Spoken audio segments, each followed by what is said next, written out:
even though I'm not the biggest fan of these games in retrospective, I can certainly respect a lot of the groundbreaking features the driver titles on the PS1 brought to the genre. The first one was one of the first true 3D open world games, provided detailed damage, physics, and driving mechanics. And the second driver pushed the PlayStation to the point where it was begging for a 6th gen port. It was sort of too ahead of its time, setting itself on larger maps where you can get out of cars, move around on foot, and get into another one. Yeah, it was a big deal at the time. Though entering the next generation, Reflections Interactive took a breather and made Stuntman, which I'm yet to play. Though looking at the latest Patreon suggestion thread, that's about to change soon. Seriously, what is it with my patrons and their hard-on for Reflections Interactive?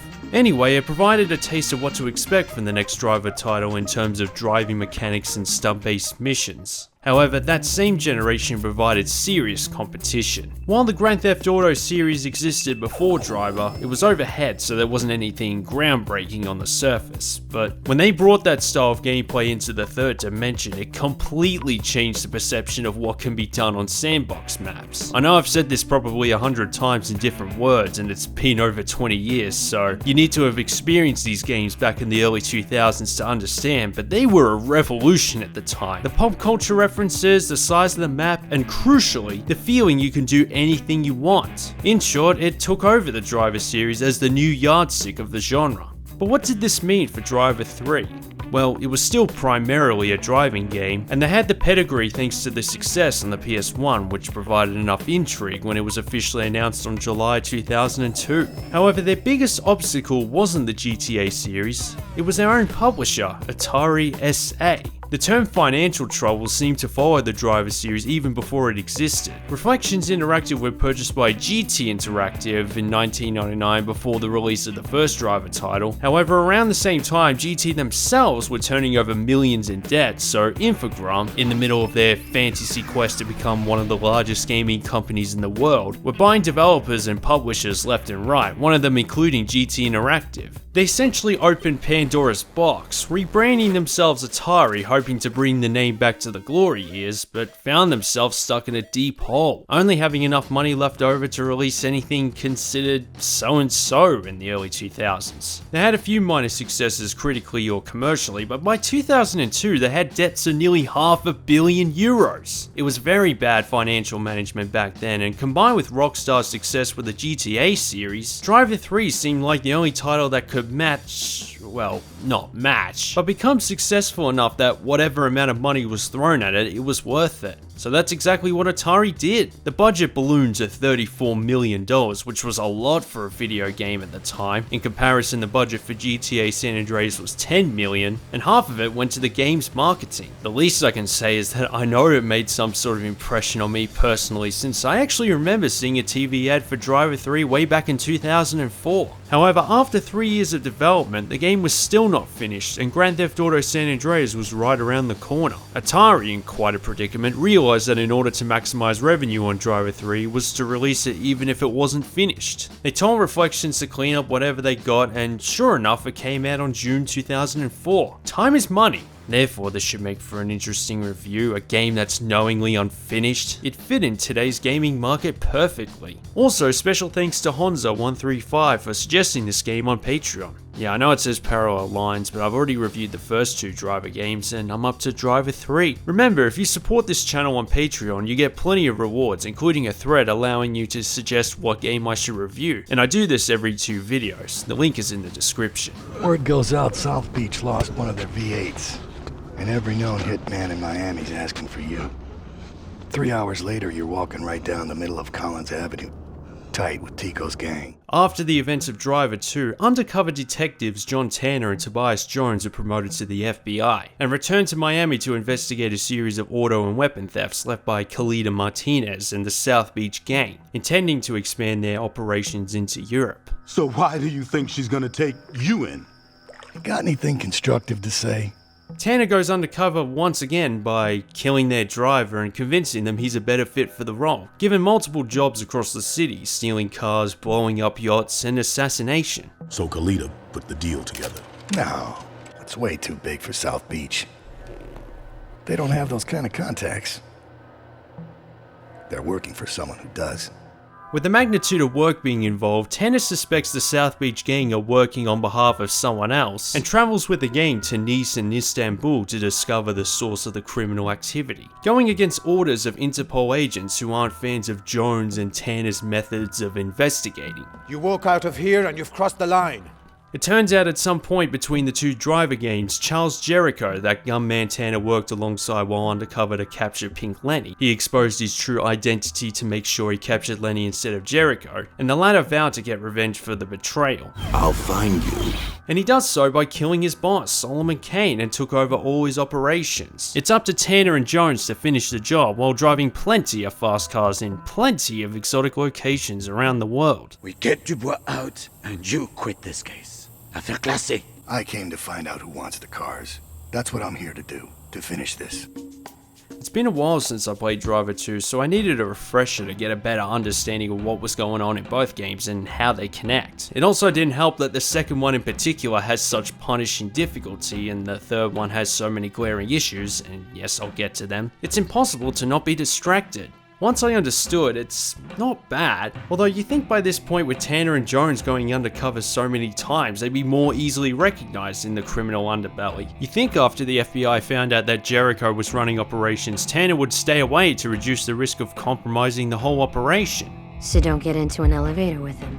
That wouldn't be a bad idea. It's because the developers wanted to make a big deal of having these two encounter each other like rivals, an excuse to connect the predecessors. It definitely goes for a style over substance approach. It retains the full motion video, which while muddy today is aged better compared to its GTA rival, and uses minimal dialogue despite every seat in the car being full of celebrity voices including Iggy Pop, Mickey Rourke, Michelle Rodriguez, Vin Rames, and Michael Madsen as John Tanner, all solid at their jobs here. See, here's the thing. If you're not going to shoot it, why does it matter? Persuasion. Just don't persuade them where they're gonna bleed to death. This really was a period when this level of celebrity talent in a video game was becoming the norm, the early 2000s, and it was always the open world genre. Shows just how much money they made even back then. Either that or it's another side effect of Atari's excessive spending. Even the promotional trailers were made by a film production company owned by Ridley Scott, and at one point Atari sold the driver IP to a film studio hoping to make a movie tie-in. You need a driver, and I need a team. If you're not good enough, you're gonna wish you were him. What I find odd is that every time you reload the game, you get a recap of what happened previously, but it plays the exact same clip no matter how far you are into the story. I'm guessing it's just one of many bugs that weren't ironed out thanks to the rushed development. That said, what I do like about the driver titles is how they break the fourth wall, knowing that it's a 70s style car chase film. Kind of like Stuntman, where you're doing these missions on film set pieces, but it's not as obvious. And it retains the film director mode from the predecessors too.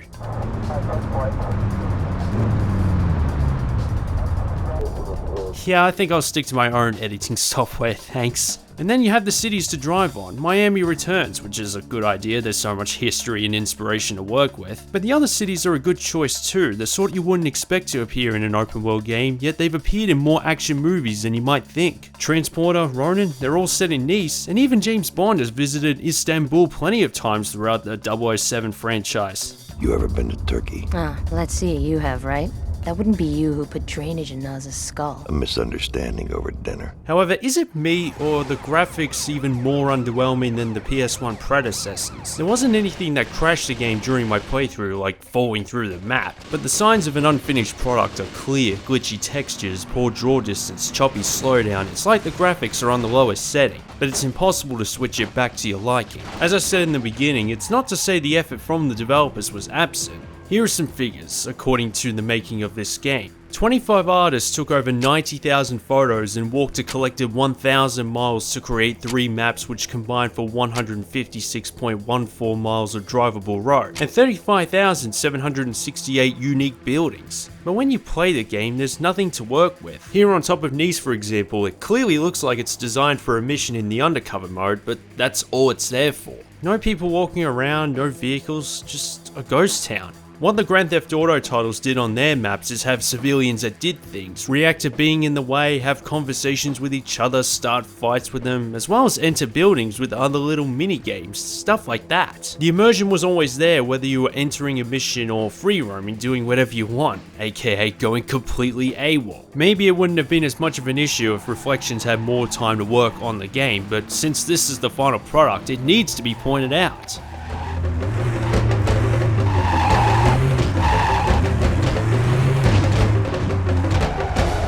But at least the undercover mode does try its best to make use of all the maps available. Driving on all the streets, they're no longer designed with grid paper, a ruler and a pencil. And going back to the sense of being on the set of a 70s car chase film, it has a high dependence on set piece moments. In a scrapyard, a shipping containment, or an indoor mall to name a few, driving through props that only weigh a few grams each, with a few sharp edges. It also has a surprisingly high volume of variety. Trying to keep a delicate crate being too damaged from the back, which requires careful driving, going to an enemy yard to steal a truck to hook on a cargo, or needing to stay above 50 miles per hour or the bomb in the car detonates. Wonder where they got that from. In Driver 2, all you did was reach a destination against the cops or take down an enemy vehicle on a scripted path. You did the latter in Driver 3, I think, only twice the entire playthrough. The driving mechanics are also surprisingly not bad overall, especially when using the right analog stick for more precise braking and accelerating. I found myself using this control scheme more often over the last couple of years, thanks in small part to reviewing the Midnight Club titles on the PS2. It works really well in Driver 3, given how most of the cars are highly prone to sliding out. Although car damage could have been detailed for its time if the game was finished, it's still pretty cool to see so many flying parts all over the place when they explode. Though it doesn't seem to hurt the passenger, and cars are still capable of being catapulted off the map. Aside from that, driving physics has always been Reflections' biggest strength. I know I wasn't a fan in the PS1 games, but the way cars weave and bounce around, it's another characteristic of the movie genre the game takes inspiration from.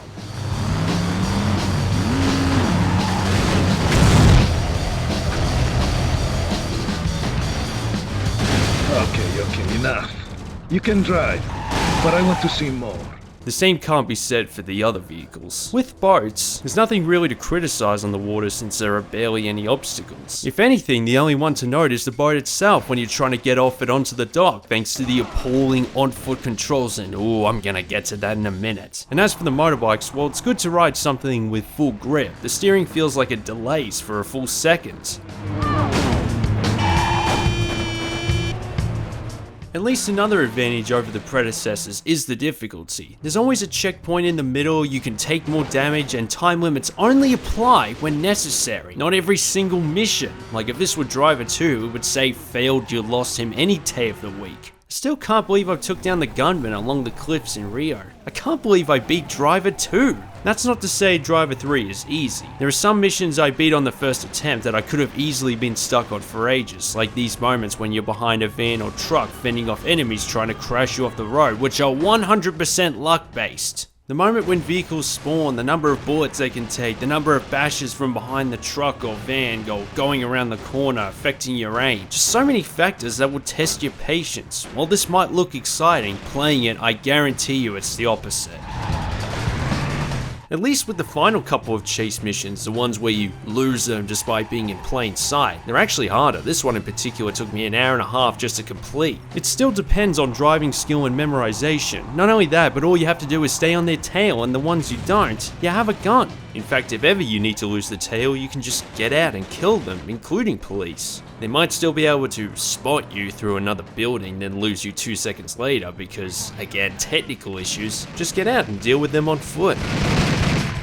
This is clearly a developer oversight since it's, well, that easy, and Tanner, an undercover FBI agent killing other cops? Doesn't make sense. If you're a cop, you won't shoot him. Now that I think about it, police only appear in a few missions in the undercover mode. They're almost a non-factor. I would have thought at some points, like Driver 2, you wouldn't be allowed to get out until you lose the tail, but given the way it controls on foot in general, this is the last thing they would have thought about.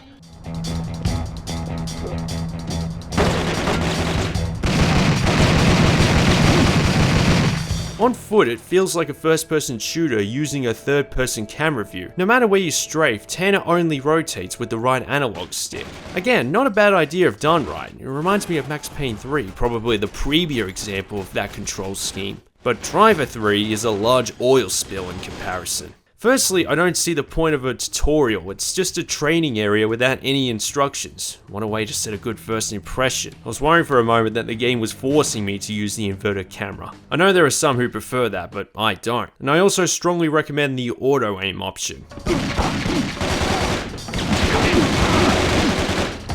But even with the best possible settings, anytime you're on foot, it's so bad. Animations appear overly simplistic, movement is touchy, damage is inconsistent, like you can jump down a small set of stairs, instant death, but hit my monorail, well, that doesn't do a thing. And it's very easy to get stuck, whether it's you or the enemy.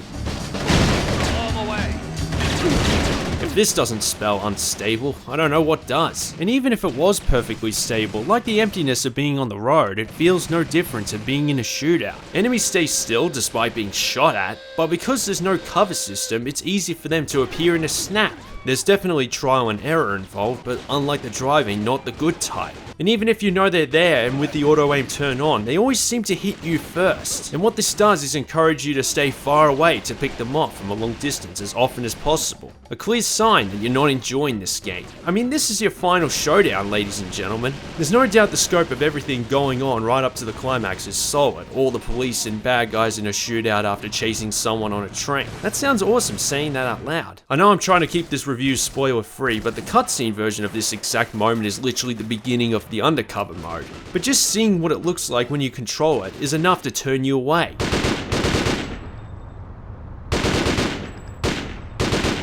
Visually and control-wise, it's an absolute mess, and that's what it really boils down to. Every time I talked about a certain element about this game, there's a moment where its beta state rears its ugly head in. The Soul stealth mission, for example, headshots don't kill instantly, there's no stealth attack, you have to hope you have ammo for a silenced pistol because it's the only way virtually possible to advance from that point. Or this part when Tanner blows up a truck. Since I technically beat the mission at that moment, enemies try to go after you, but 1 second later they just stop, despite one of their trucks being blown up, and even Tanner just stands there too. I know it sounds nitpicky going into that level of detail, and again, saying it out loud, great scenarios for a video game, but since it's clearly unfinished, it just kills what could have been serviceable or even good. But knowing the story of how the game was made, I'm certainly not blaming Reflections. If your publisher in the middle of biting more than they can chew is depending on your game, while also telling you to release it before Grand Theft Auto San Andreas, what did they think was going to happen? Things were already bad enough for Atari at that point, but before DRIV3R was released, in one of the most bizarre examples of desperation, since they knew they had an unfinished product that's been hyped for years, they thought to improve its chances commercially, they offered gaming magazines early copies of DRIV3R 2 months before the official release date, under the condition that it was given favourable scores regardless of whether the game was good or bad. 2 magazines owned by Future plc agreed, including PSM2 and Xbox World. And since it meant exclusive coverage on a playable version of DRIV3R, it would improve their magazine sales, and gamers interested in DRIV3R saw the 9 out of 10 scores, hoping for the best.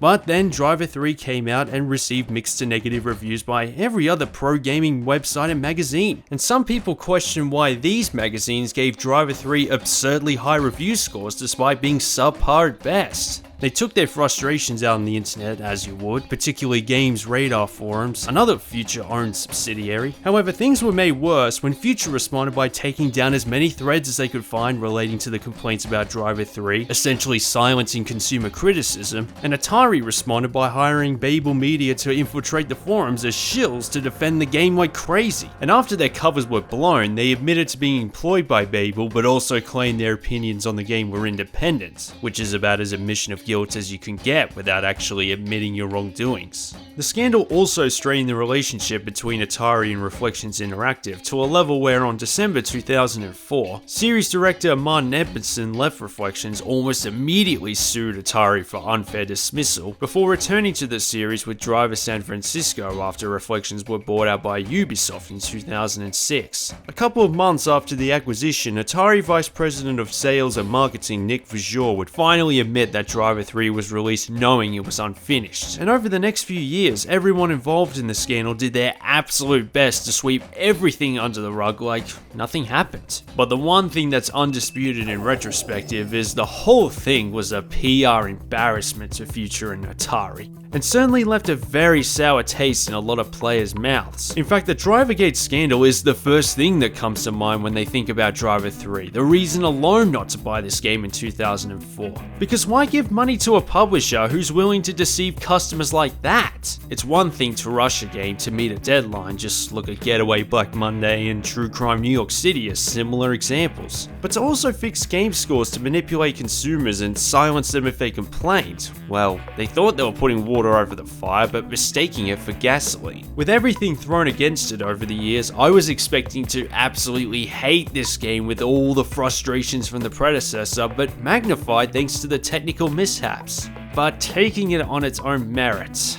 It controls better, it's nowhere near as hard, the maps aren't square shaped, plenty of variety in the missions, with a great soundtrack. In many ways, it's actually a more enjoyable experience. Keep in mind, I'm talking solely about the driving aspect, no pun intended. And this is from the perspective of playing these games around 2 decades later. But that's what makes it more frustrating. Like, what if Reflections completed the game without any interference from Atari? What if they went straight into Driver 3 instead of Stuntman? It still wouldn't have been anywhere near as good as the GTA titles, but there were a lot of other open world games made around the same time that were solid, and as we've seen from the series after Driver 3, there were much better games. I think it's also because the GTA series changed the formula and gamers loved it so much that during development it was trying to keep up with it and slid out in the process. That and the Drivergate scandal resulted in a subpar game where key staff were fired and ruined the reputations of multiple gaming and media companies.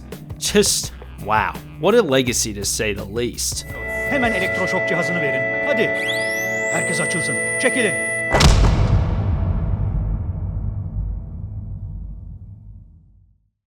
Thank you guys on Patreon for supporting this channel. A special thanks to Alex Vidal, Bibbs, Brittleback, Darcy McIntosh, David Myers, Jerry Thomas, Keza BFZ, Maxims, Mike Camilli, Nando Boy, and VXL. And of course, thank you to everybody for watching this review. Yeah, Driver 3 controls well enough when driving, but overall it's not very good. Though the Drivergate scandal was certainly interesting to talk about. Don't forget to check out other reviews on this channel, support on Patreon, follow on Twitter, Facebook, and speak to you soon.